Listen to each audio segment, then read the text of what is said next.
Despertar Espírita, uma reflexão sobre o sentido da vida.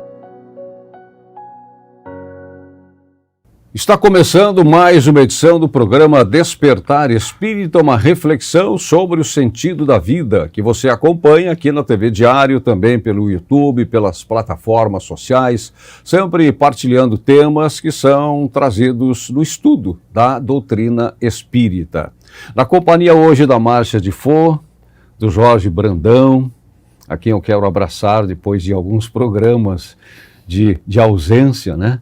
Nesse período de férias, de viagens, de outras ocupações, até de uma reciclagem, que vez por outra a gente tem que fazer, mas sempre com muita alegria de poder voltar a esse programa.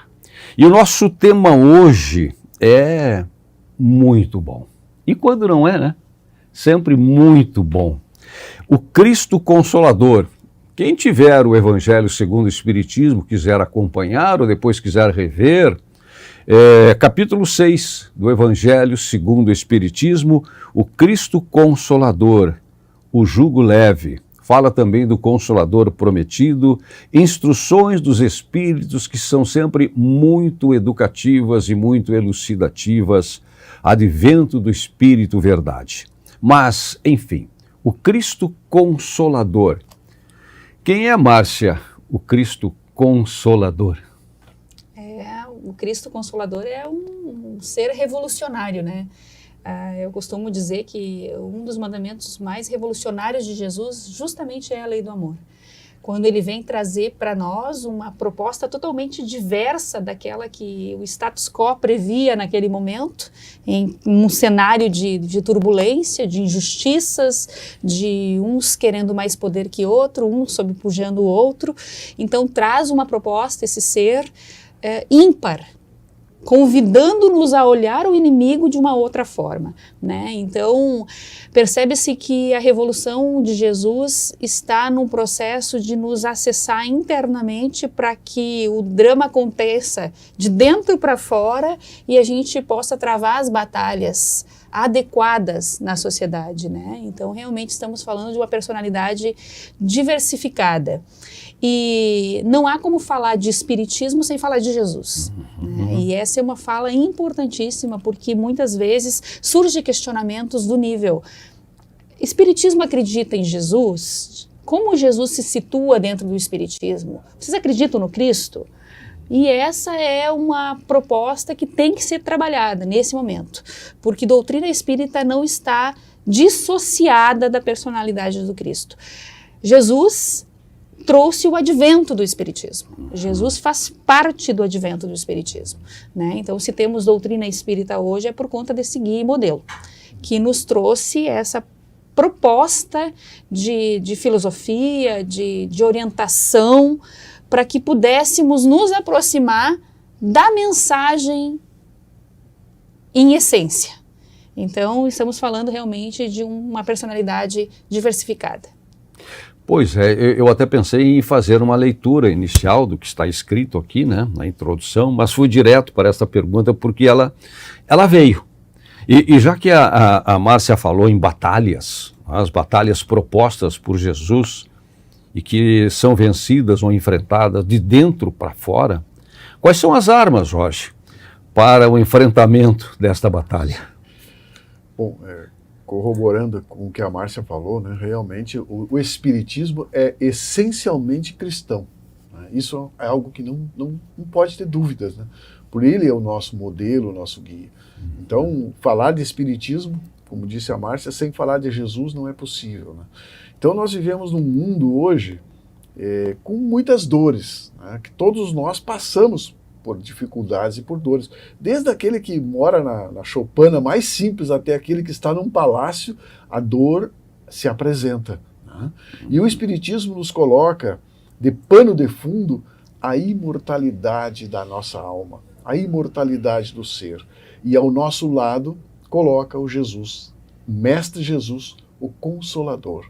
Então, estas batalhas se tornam mais suaves, né? Porque nós podemos até, vamos dizer assim, ter dificuldades como todos têm, mas nós dificilmente nos desesperamos, perdemos a esperança, porque o Mestre nos dá essa certeza. Né? Todos nós, como disse, passamos por dificuldades, mas as batalhas com Jesus ficam mais suaves. Como ele disse, né? Meu jugo é suave, meu fardo é leve. Pois é, e é Mateus que diz exatamente isso, né? Vinde a mim, todos vós que sofreis e que estáis sobrecarregados, e eu vos aliviarei. Palavras de Jesus. E eu vos aliviarei.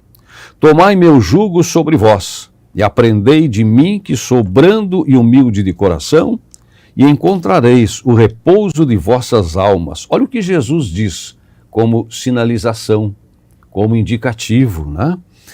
Aprendei de mim, que sou brando e humilde de coração, e encontrareis o repouso de vossas almas. E aí o que o Jorge falou, porque meu jugo é suave e o meu fardo é leve. Pois é, como enfrentar, né, tantas dificuldades, tantas adversidades, porque todos nós temos aquilo que muitas vezes se diz, a nossa cruz para carregar, mas com Jesus fica mais leve. Sim. Interessante que nessa reflexão que Mateus traz, a gente percebe a necessidade de um caminho percorrido para chegar a essa compreensão, né? Caminhar com Jesus, se aproximar da mensagem exige treino, né? E não é por outra razão que o Espiritismo só chegou para nós no século XIX, porque antes não tínhamos condições. Não tínhamos condições de ter essa percepção, de avaliar nesse nível o quanto é necessário esse olhar internamente e trabalhar esse contexto. Isso para nós antes não era objeto de trabalho, de reflexão. E bem que tu fala, desculpe interromper, para nós, Perfeito. Porque nós estávamos lá, Exato. sem compreender. Né? Não tem como dissociar, né? A gente costuma muito falar da vida do outro, né? A personalidade é o outro, os outros são os exemplos do bem e do mal. E a gente não se coloca no cenário. Na maioria das vezes, quando se coloca, é para algo bom. E é necessário fazer esse movimento. O que a mensagem está me dizendo? O que ela tem para mim? Eu não estou aqui para avaliar ninguém no mundo. Eu não estou aqui para passar a vida olhando na janela, cuidando da vida do vizinho. Eu estou aqui para me melhorar enquanto pessoa, para crescer em alguns aspectos, para que eu possa contribuir com a evolução, não apenas minha, familiar, mas também do planeta como um todo, né? Então, essa percepção significa maturidade espiritual. Significa que a gente já está conseguindo entender os processos da vida. A gente precisa, nós como um todo, sair da massa de manobra. Sair dessa ideia fixa, engessada, que vai um coletivo muitas vezes e não para pensar em tudo que está fazendo, em tudo que está dizendo, em tudo que com tudo que está sintonizando para mudança comportamental, para mudança de postura diante da vida, em todas as áreas, em todas as áreas. Não precisamos nem aqui, vamos tratar de política, vamos tratar de ideologia, vamos tratar de qualquer filosofia específica religiosa. Não! É tudo. É tudo. A partir do instante em que amplia a minha percepção, eu melhoro quanto pessoa, eu me coloco numa aproximação dessa mensagem que ela é universal e ela está para todos, automaticamente, incontestavelmente, minha postura muda em todos os cenários que eu esteja inserido. Pois é, antes de avançar aqui para o segundo item, que também traz informações riquíssimas, né? E a gente pega um trecho pequeno. Aqui a gente examinando o Cristo Consolador, ele se mostra, ele se demonstra com poucas palavras, mas é o suficiente. É o suficiente. Mas antes, eu quero fazer uma referência ao que o Jorge disse, que talvez alguém não tenha entendido. Penso que todos entenderam. Mas quando o Jorge falou, a Márcia falou antes do século XIX, o que aconteceu a partir do século XIX, quando os espíritos começaram a se manifestar, quando o mundo inteiro, a Europa e o mundo passava por aquele momento de convulsão, de buscas, de aumento do conhecimento em todos os campos, em todas as áreas, na arquitetura, na literatura, na ciência, o homem avançava, o homem progredia, o homem parece que podia tudo. Positivismo, né? Positivismo, a época do positivismo, e os espíritos vieram e começaram a sacudir as mesas, né? Tiraram as mesas dos Soltou um lugares. brinquedinho ali para o povo refletir. Opa, mas o que está acontecendo? O que é isso?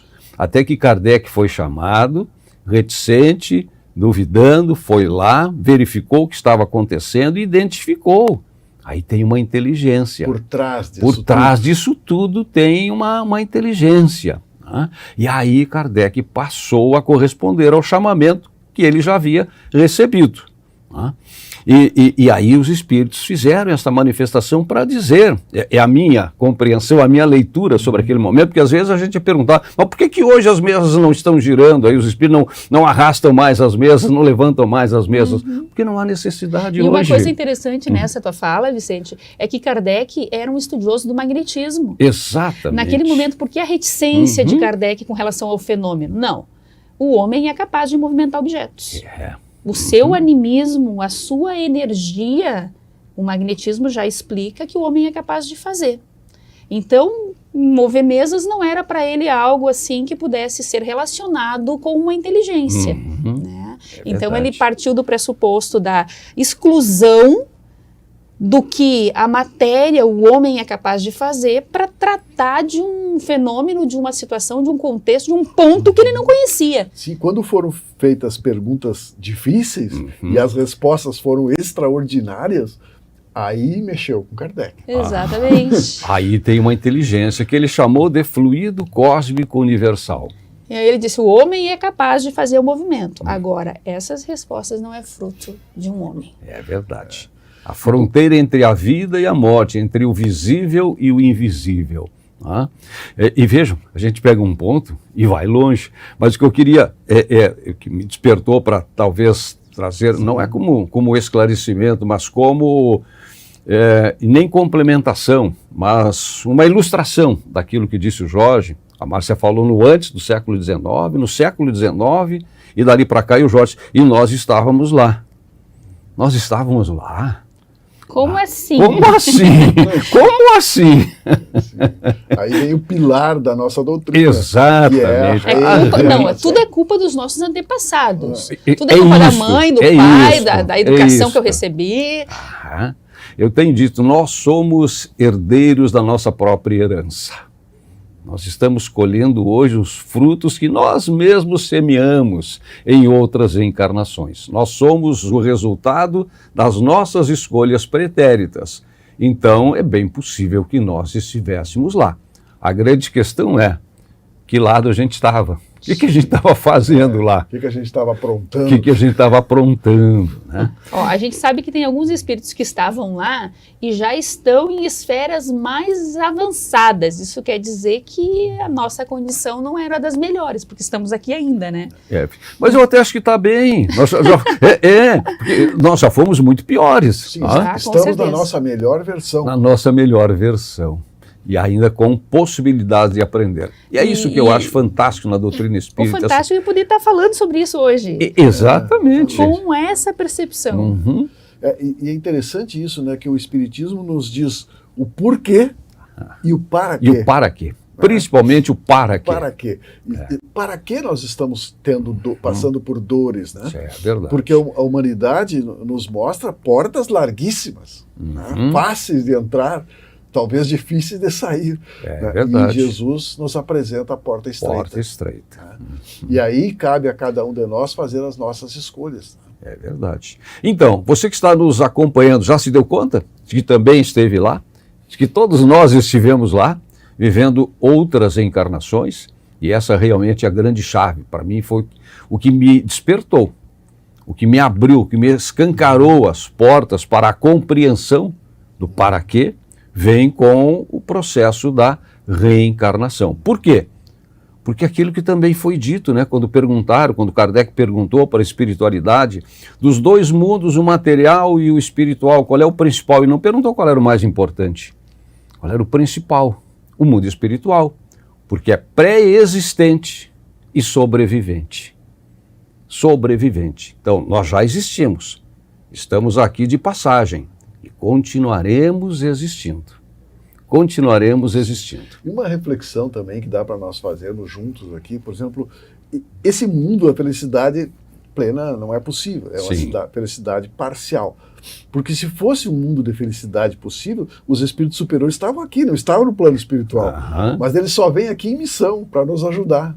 É verdade. Então nós só vamos sair de mundos inferiores como a Terra quando nós evoluirmos mais. Sem Quando nós dúvida. nos aperfeiçoarmos, quando nós valorizarmos mais a parte espiritual em detrimento da material. Enquanto acontecer isso, nós vamos rolar por mundos de provas e expiações, e a Terra é um deles. Então, é um grande prêmio para cada um de nós trabalhar a nossa evolução, principalmente a nossa evolução moral.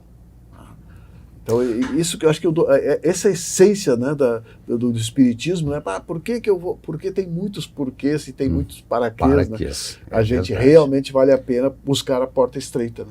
E outra questão que eu acho também muito até entusiasmadora no estudo da doutrina espírita, é esta conexão que a doutrina faz permanentemente entre o mundo material e o mundo espiritual. Mundo material e o mundo espiritual. O mundo material, com todas as suas mazelas, com todas as suas dificuldades, com as dores, com seus sofrimentos, é importante.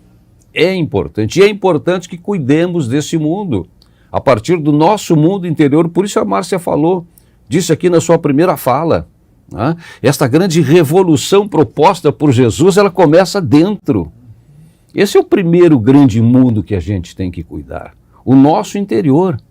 Porque a gente só vai transformar alguma coisa se a gente acreditar naquilo que está dizendo, naquilo que está fazendo, naquilo que está querendo, naquilo que está buscando. Tá? Então, esta conexão, eu acho também extremamente assim, fantástica que a doutrina nos oferece, essa conexão do mundo espiritual, do mundo material com o mundo espiritual.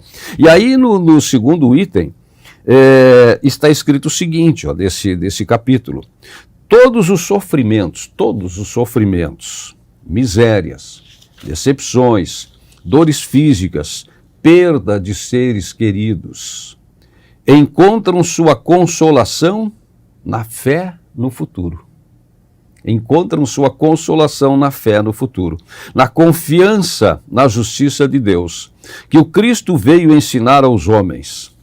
Sobre aquele, ao contrário, que não espera nada depois desta vida, ou que duvida simplesmente, as aflições se abatem com todo o seu peso e nenhuma esperança, sem suavizar-lhes a amargura. Eis o que levou Jesus a dizer: vinde a mim, todos vós que estáis fatigados, e eu vos aliviarei. É interessante quando ele diz eu vos aliviarei, ele não diz eu vou solucionar os teus problemas. Eu vou aliviar. Eu vou aliviar porque a prova é de cada um de nós. Sem dúvida. Não vai tirar todo o peso, porque nós precisamos Ele vai dele. tornar mais leve. Mais né? leve. É isso que nós precisamos entender, porque o que Jesus espera de nós, porque eu acho que assim a gente está aqui usando palavras que são limitadas para expressar o amor de Jesus, para expressar esse mestre, né? Mas assim, é o que nós temos, né? É o que nós temos, são as palavras. Por isso nós estamos tentando falar sobre Jesus. Mas o que ele espera de nós, não é aquela adoração, né, numa cruz pregada na parede. Né? O que ele espera de nós é que nós possamos nos esforçar para seguir os seus passos. É verdade. Então, ele é consolador, né? Mas ele também é esclarecedor e motivador da nossa caminhada. O Jorge trouxe uma fala da questão da nossa melhor versão atualmente, que conecta perfeitamente com essa questão da fé também, né? Que o Emmanuel diz que a fé é uma das nossas principais, eu até anotei, ó, perder a fé é o pior de todos os males. Que a fé seria uma das nossas principais virtudes no momento atual. Emmanuel fala isso. Por quê? Porque justamente a gente precisa de uma noção clara dos caminhos, né? Sem perder, sem desanimar, sem perder a consciência e a confiança nesse avançar, né? E essa fala do Vicente com relação ao mundo material, ao mundo espiritual, é realmente algo assim extraordinário para se refletir. O quanto a espiritualidade nos dá a possibilidade de treino, do labor através do mundo material para desenvolver essa fé, para desenvolver essas virtudes e esses valores, né? Ao ponto de que dá para se pensar que o que Jesus espera de nós é que a gente consiga estar no mundo material expondo nossas virtudes, expressando nossas virtudes, sem que a matéria nos oblitere a grandeza interior, que foi o que aconteceu com o Cristo. Ele esteve aqui, personalidade ímpar, e conseguiu não se corromper.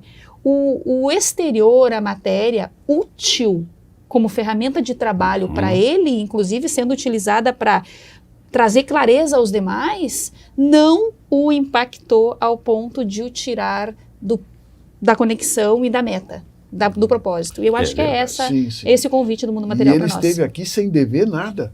Exatamente. E nós somos todos devedores, né? Então, Sem veio dúvida. aqui para nos ajudar realmente. Por isso o modelo. Vinde a mim todos vós que sofreis e que estáis sobrecarregados, e eu vos aliviarei. Que bom, mas tem uma condição.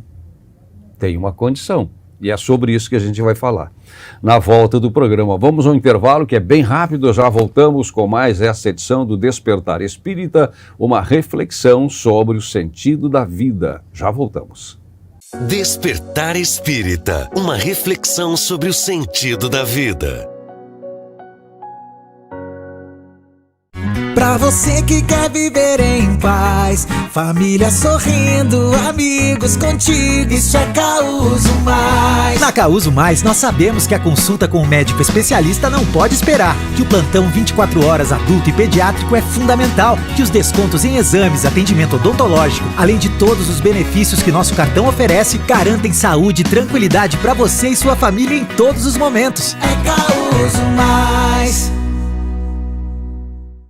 Seja bem-vindo à UBRA Santa Maria, um lugar onde suas aspirações ganham vida. Aqui, acreditamos que a educação deve se adaptar a todos e, através de cursos presenciais noturnos, ensino híbrido e à distância, oferecemos a flexibilidade necessária para você conquistar os seus sonhos. Nossos professores são apaixonados pelo que fazem e estão prontos para trilhar junto contigo a sua jornada até o mercado de trabalho. Faça parte de um ambiente que valoriza cada passo da sua trajetória e impulsiona o seu crescimento. Venha fazer parte dessa história. Inscreva-se agora e descubra como transformar o seu futuro.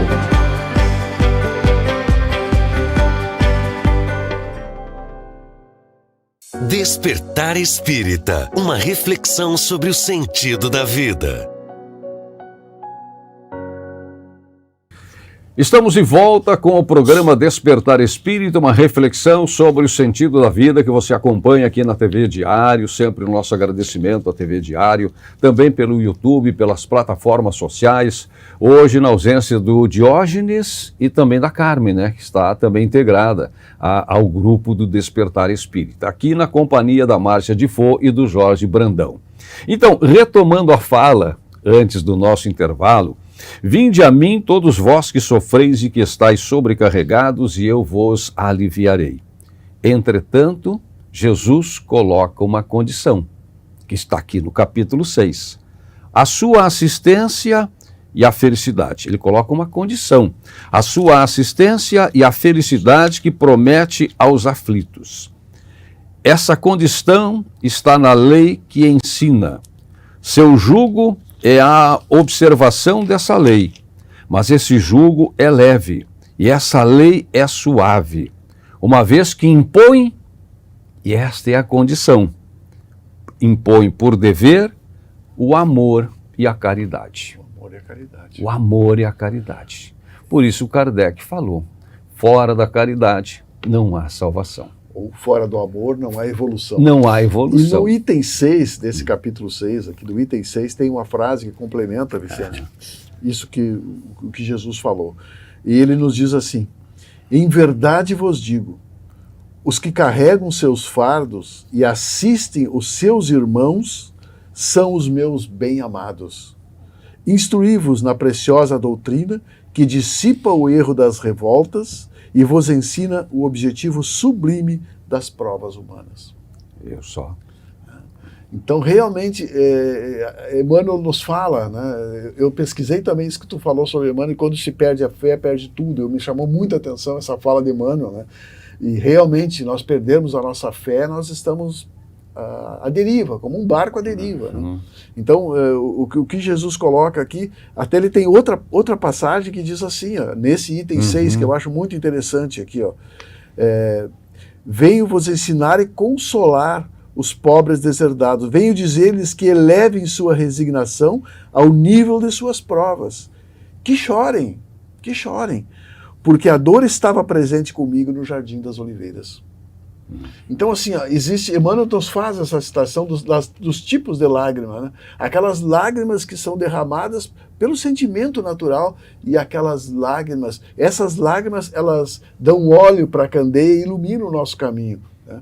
E as lágrimas de revolta, né, de desespero, que são aquelas lágrimas da falta de fé. Né?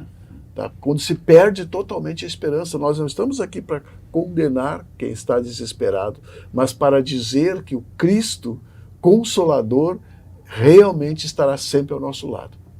Pois é, e esta fala também trazida pela Márcia, né? Eu acho que foi pela Márcia, não sei se pela Márcia ou pelo Jorge, de que Jesus fez o que fez, acho que foi o Jorge que falou, sem dever nada. Né? Porque eu, por exemplo, tenho para mim, e tenho repetido, né, de uma forma muito resumida, muito simples, muito simplória, até muito superficial, que nós viemos a esse plano, nós estamos aqui basicamente por 3 razões. Para acertar contas com o nosso passado, para aprender no presente e voltarmos melhor. E eu tenho a 4ª que eu te disse. Então eu vou aprender. Que é ser co-criadores da obra de Deus. Sim. Deus conta com as nossas mãos, com os nossos passos, com os nossos pensamentos para auxiliar os irmãos. Pois é. Então, mas Jesus passou pelo que passou voluntariamente, sem dever nada, sem ter contas para ajustar, mas muito para ensinar. E ele ensinou muito com o que disse, embora não tenha escrito nada. E com o que fez. Principalmente pelo que fez, principalmente pelo exemplo. E até quando ele chora. Me lembrei disso quando o Jorge estava falando. Né? Também esse conselho, essa lição que ele ensina. Né? Choremos com as dores daqueles que precisam ser confortados. E Jesus 3 vezes chorou. Né? Então, e aí, Márcia, Jorge e telespectadores, eu fico imaginando o grande desprendimento desse espírito pura luz, né, de se submeter a assumir esta condição e se adequar a um corpo humano em todo o seu processo de crescimento. Ele passou por todos os estágios. Ele passou 9 meses, né, na gestão e antes da concepção por Maria. Ele passou por toda a caminhada que nós, seres humanos, passamos, sentindo as dores humanas, mesmo sendo divino. Então, se colocar na situação do outro, que segundo alguns é a grande plenitude da misericórdia, se colocar no lugar do outro, é também uma grande lição de amor e de caridade. Sim. Tem uma passagem de Eurípides Barçanufo, eu não lembro o livro, se Márcia, se vocês me ajudarem aqui, mas Eurípides Barçanufo teve um desdobramento e ele conta que teve uma visão de Jesus. E essa visão de Jesus chorava. Isso que me lembrei agora. E ele perguntou para Jesus, mestre, tu chora porque tem muita gente que ainda não conhece a tua doutrina? Né? E ele disse, não, eu choro por aqueles que conhecem e não praticam. Olha só.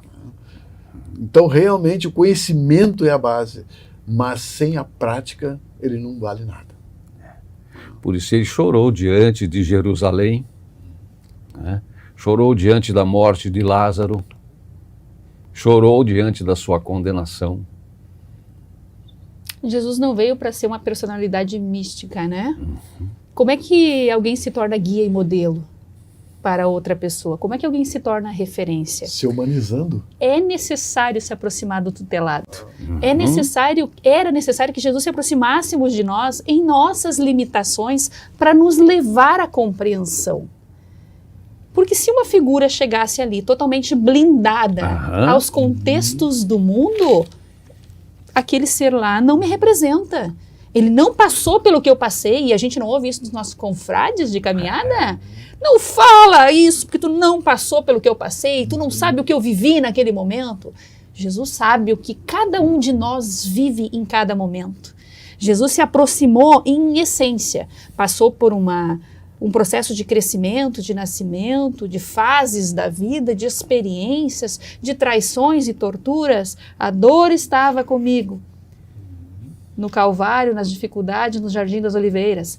As dificuldades, os dramas estavam postos ali na vida daquele ser que estava realmente vivendo cada experiência e sentindo o processo. E eu convido aqueles que estão conosco agora a até fazer essa experiência ou lembrar de uma situação. Experimenta contar uma vantagem para alguém, se essa pessoa vai se sensibilizar. Agora experimenta falar de uma dor. É verdade. Aquela pessoa que ela já sentiu dor, ela sabe o que é a dor, ela vai dizer, não, conta comigo. Vamos, estou junto contigo. Sensibiliza muito mais a gente falar das nossas aflições, até contar, abrir o coração, né, do que realmente contar algum tipo de vantagem. Né. Isso não sensibiliza. É verdade. É porque o ser humano tem isso, né? Nós temos muitas dificuldades ainda, enfrentamos muitas barreiras no nosso processo evolutivo, mas eu acho que o ser humano revela a sua essência quando ele tem esta capacidade. E é tão grande essa capacidade de se sensibilizar, de se tocar pela dor do outro. Exemplos estão aí nas tragédias, nas grandes tragédias, nas grandes catástrofes. As pessoas se mobilizando na ajuda. E eu acho que isso é fantástico. Isso é a grande demonstração de que o ser humano é um ser que tem jeito, sim. A humanidade não tem jeito. Olha a fé. Eu acredito verdadeiramente claro. nisso. Tem jeito. E olha que quando a gente se depara com essas catástrofes, né, muitas vezes a gente percebe pessoas que com menor condição se entregam mais, se doam mais, né, se compadecem mais, porque já tem essa dor também, muitas vezes, como companhia, como companheira. Já travou algumas batalhas internas. Exatamente. E nós somos tocados pelos sentimentos.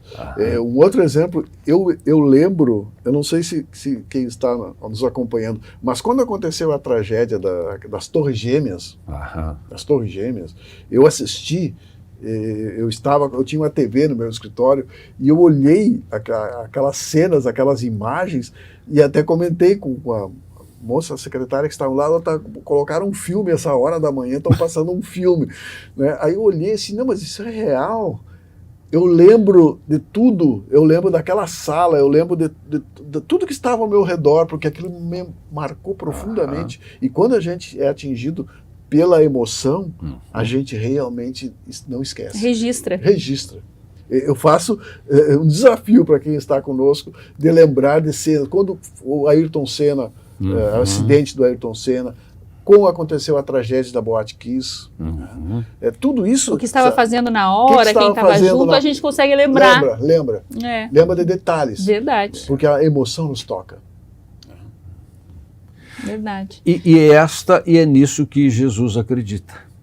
E é nisso que Jesus se mostra resplandecente e aparece e se oferece como grande consolador para dizer que para tudo tem um momento, né, de enfrentamento, de resiliência e de vencer as próprias dores e dificuldades, carregando, né, o nosso fardo. Exatamente. Aceitando o nosso jugo, não como um castigo. E essa é outra coisa fantástica, viu, que eu acho, conversar um pouquinho com os telespectadores também, que eu acho na doutrina espírita, porque não tem essa cultura do castigo, porque o Deus que nós acreditamos não é o Deus da vingança, é o Deus do amor, é o Deus do perdão. Que nos dá a oportunidade de oportunidade, que é a palavra que estava aqui, sempre oportunidade, da gente ter uma outra chance para continuar aprendendo. Verdade. E essa questão, você trouxe uma palavra também que é com relação à felicidade, né? Apesar da gente ter toda essa consciência a respeito de estarmos aqui, precisamos melhorar em muitos aspectos, da existência do Cristo, ou de uma espiritualidade que nos acerca, independente da fé que cada um professe, né? Apesar dessas consciências, por que é tão difícil colocar em prática esse processo todo, esse movimento todo interno, para a gente ser feliz agora na vida prática, na vida de relações? Quando a gente vai para o caminho de observar as nossas relações, a gente percebe, é tão difícil conviver no mundo, é tão difícil estabelecer relações de paz, de irmandade, de perdão, de reflexão quanto à postura do outro de maneira mais equilibrada, adequada. O que nos falta ainda? Né? Onde é que nós estamos colocando a nossa felicidade?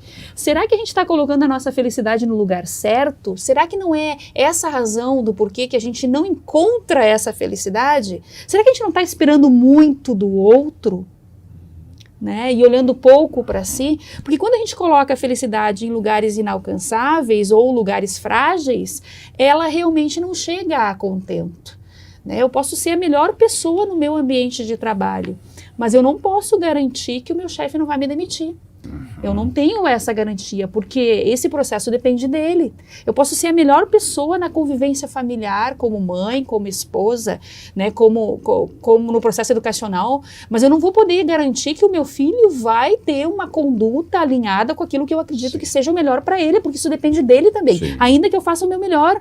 Eu posso ser a melhor pessoa enquanto companheira de fidelidade do meu companheiro de caminhada, mas isso não garante que ele vai ser fiel e a correspondência vai ser o mesmo nível. E nós temos outro fator aí, Márcia, outro fator importante que nós temos que lembrar, que nós somos viciados, nós temos vícios de muitas existências, e não é no instalar de dedos que nós vamos nos modificar. Perfeito. Por isso, Leon Denis disse, não tenhamos tanta pressa, mas não percamos tempo. Vamos trabalhar, porque uma encarnação vamos dizer assim, é um estalar de dedos na nossa caminhada, é uma página da nossa vida, né, que faz parte da nossa existência. Então é preciso, claro, que a gente tenha também paciência com a gente, né, porque é isso que Paulo dizia, né, o mal que eu não quero eu faço, e o bem que eu quero eu não consigo fazer. No começo da escalada dele, e no final ele disse, tudo posso naquele que me fortalece. Tudo posso naquele que me fortalece, que é Jesus. É verdade. Dimensionar cada momento da nossa existência, avaliar. Né? Uma vez, há muitos anos atrás, nem pensava em ter qualquer tipo de contato com a doutrina espírita. Eu fui numa farmácia, numa praia, e a atendente tinha escrito no braço, a vida é um sopro. Eu li aquilo ali, né? Estava escrito no braço, a vida é um sopro, né? Não entendi e não concordei. Perguntou para ela? Não cheguei a perguntar, mas aquela frase me gravou bastante. Depois passaram-se os tempos, mudaram-se as circunstâncias, né? E aí o estudo me levou a compreender o que eu tinha visto naquele braço daquela atendente da farmácia há muitos anos atrás. A vida é um sopro. Não apenas porque é passageira, não apenas porque muitas vezes é muito curta, é muito rápida, mas é um sopro porque também ela sempre reacende. Reacende. Assim como o sopro que recupera o fogo que está apagando, a gente assopra e ele, né? Ele se fortalece e robustece de novo. Também é assim com a nossa existência. Esse sopro nos anima, esse sopro divino nos anima. Quando Jesus diz que vai consolar todos os sofredores, né? Isso é um sopro de esperança. Mas para isso a gente tem que ter fé, né? Tem que ter consciência. Por que é um sopro? Ou para que é um sopro a vida? E qual é a influência que isso pode ter na existência, nas escolhas, nas decisões de cada um de nós? Esse exemplo dessa moça, eu faço questão de mostrar. Eu tenho aqui no meu braço, olha aí, uma vírgula.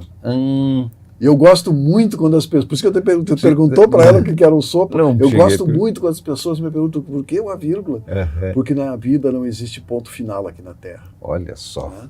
Tudo é passageiro, né? E nós temos uma caminhada pela frente. Então, essa vírgula que eu coloquei aqui representa exatamente, né? Sempre existe uma saída.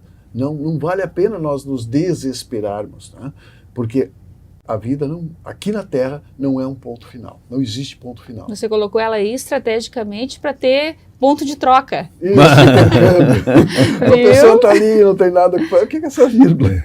Bom, tu está sentada. É mantida na nascença? Vamos conversar. Não é uma vírgula. Tu tem tempo. E aí a pessoa já fica, né?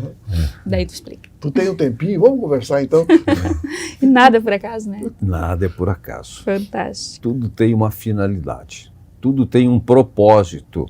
E aí vem de novo ao encontro daquilo que está dito aqui, né? Que nós estamos estudando nesse capítulo. Que de novo nos remete à fé no futuro. Certeza da vida futura. Isso realmente faz toda a diferença. Porque se a gente acha que a vida é do berço ao túmulo, claro que a gente vai ficar sem resposta para muitas e muitas e muitas perguntas. Se a gente sabe que a nossa vida não começou agora, que nós tivemos outras existências, outras experiências e teremos outras tantas, né? Bom, então eu vou agora me descuidar, né? Não vou levar a sério, porque eu terei outras existências. Não, valorizar cada momento desta caminhada que é eterna e cujo destino está reservado para todos nós, com tempos diferentes, de acordo com as nossas escolhas. Muito bem, um pouco, né, desta mensagem que vocês que nos acompanharam pode ter também trazido outras experiências, outras vivências que tiveram, né, nesta abordagem desse capítulo, o Cristo Consolador. Jorge, Márcia, para fechar. Márcia. O Evangelho ele tem uma fala fantástica, mas ele não fala, e nesse aspecto às vezes a gente se perde um pouco na reflexão, ele não fala do que o Cristo precisava. Apesar de ele tratar muito da experiência de Jesus como guia e modelo para nós, ele fala do que nós precisamos enquanto pessoas, né? É o que nós precisamos para evoluir. Costuma-se brincar que o inferno ele tem o tamanho da nossa rebeldia. Ele tem exatamente o tamanho da nossa rebeldia. Ao nível que diminuímos a rebeldia, ampliamos a consciência, mudamos comportamento, nos aproximamos da mensagem maior, por consequência o inferno diminui. Os dramas da vida, eles diminuem. Não é por outra razão que a resignação é um consentimento do coração, como diz Emmanuel, né? E nos traz ali o Evangelho. E essa fala que você trouxe, Jorge, eu até anotei, elevar a nossa resignação ao nível da nossa prova, dessa leitura do Evangelho que você fez, é algo que realmente nos falta. Compreender que é necessário elevarmos a nossa aceitação, resignação, compreensão ao nível da dificuldade.